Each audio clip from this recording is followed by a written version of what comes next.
الله الرحمن الرحیم. نن زموږ موضوع د ویریکوسیل په باره کې ده.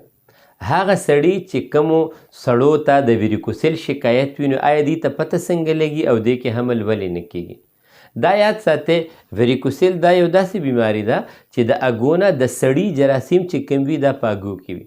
د اګو نه چې کوم لار باندې دا جراثیم راځي نو په هغې کې تنګوالی راشي، چې هغه کله تنګ شي ډېر زیات نو په هغې کې دا څومره جراثیم چې راځي نو دا مړه کیږي.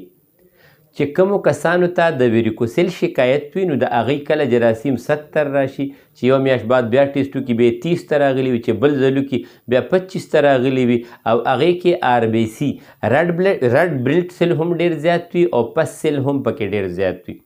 د داسې کسانو عموما په اګو باندې درد هم راځي، یا داسې کسان چې په اګو باندې هغې چې ته په بال لګېدلي یا ګزار خوړلي یا راغورځېدلي او هغې کې وي یا څه طریقې سره هغه هیټ شوي وي، نو دا عموما هغه کسانو ته کیږي.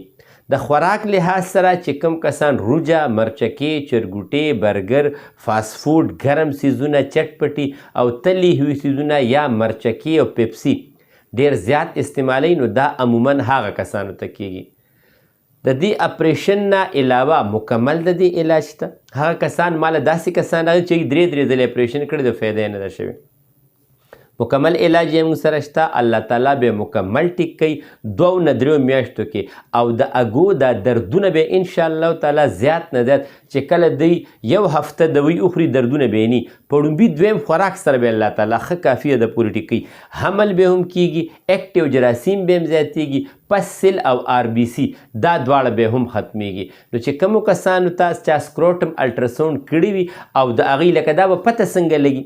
دا عموما هغه ټیم کې پته لګي چې یو سړی د مردانه طاقت او د جراثیمو دوایي تقریبا 2-3 میاشتې مسلسل وخوري او د اول نه د هغې جراثیم مثال په طور 40 وي، چې بیا ټیسټو کې هغه یا 20 ته راغلي یا 25 ته راغلي، نو دې کې چې څومره هم تاسو ګرمې دوایانې استعمالوئ دا به زیاتیږي. نو چې کومو کسانو ته دا مسله وي، حمل یې نه کیږي او ویریکوسیل یې وي، زموږ د وټسپ نمبر او سیل نمبر دواړه دي، په دې به لازمي فون کوئ. په دې کې په زرګونو میسیجز وي، تاسو بیا وایئ چې حکیم صاحب جواب نه راکوي، او هغه به زما غلطي نه، ځکه چې هغه د هر چا ته جواب بیا په ترتیب سره ورکوم. ډایرکټ کول کې زه به جواب درکوم.